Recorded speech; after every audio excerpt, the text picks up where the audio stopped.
Dramatic week across the board for the Toreros. Record-setting shooting nights, blown leads, emotional senior day moments, walk-off baseball games, and a softball bounce back. Now everything shifts towards postseason play and conference positioning.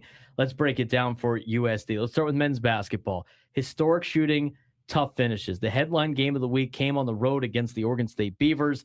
USD erased an 8-point deficit in the final 39 seconds of regulation, drilling 4 3-pointers in that span to force overtime. Part of a program record 18 made threes on 43 attempts. Tenari Lane had a career-high 24 points. Juan Segorcito added 17. 12 of USD's second-half field goals were from beyond the arc, but at overtime, 0 for 7 from 3, 4 total points. Oregon State won 92-82, which led to a weekend game against Portland, Frank.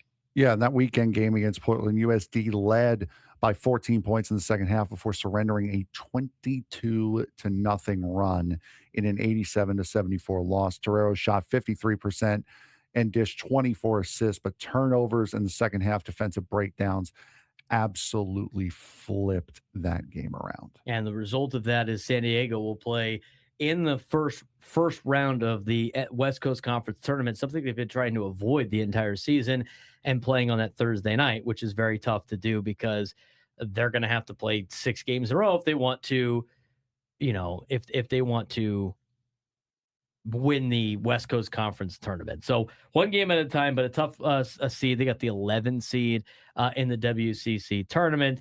And we'll see what happens in the final kind of games of the Steve Lavin era before they decide to hire a brand new head coach for basketball. Women's basketball, a senior day response. I think the women's team has been gritty all season long. They've hung tough all season long.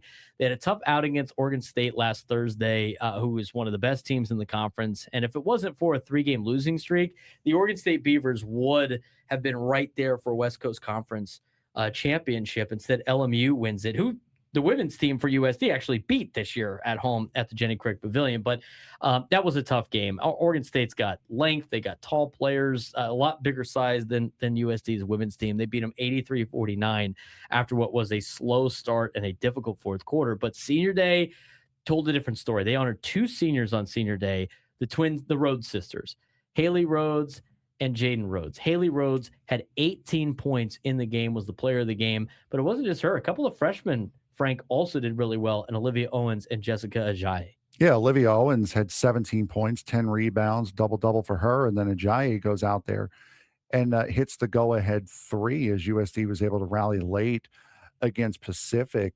64-59, closing out the regular season on a very emotional high before heading to the West Coast Conference Tournament in Vegas. They also will open up on a Thursday. Their game will be at 2:30 on Thursday in round 1 of the West Coast Conference Tournament. There was a lot of chaos in the WCC for women's basketball, but USD wasn't going to be able, they weren't going to fall nor gain a spot with the result on Saturday.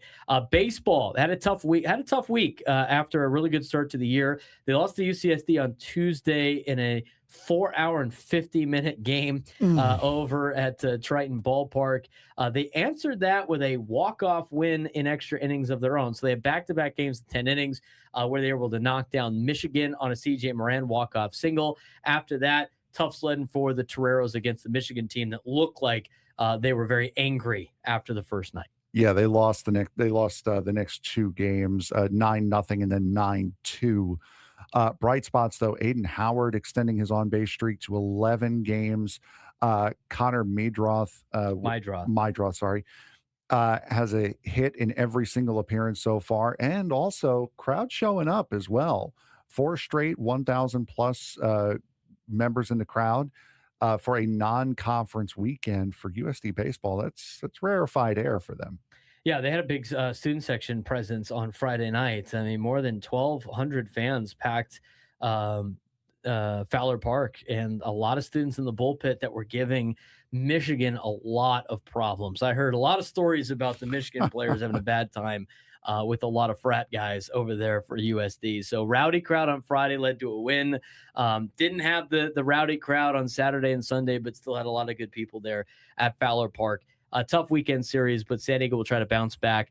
this week against Cal. It's a 4-game series that starts on Friday. They're going to play a game Friday, a doubleheader on Saturday, and the game on Sunday up at Berkeley before playing USC next Wednesday at brand new Dado Field after it was remodeled. So a lot of opportunities for the Toreros still early in non-conference play. As for softball, early punch, strong rebound. Softball opened the week with a 5-0 loss to crosstown rival San Diego State after surrendering 3 first-inning homers. We talked about that on the Aztecs portion of these breakdowns.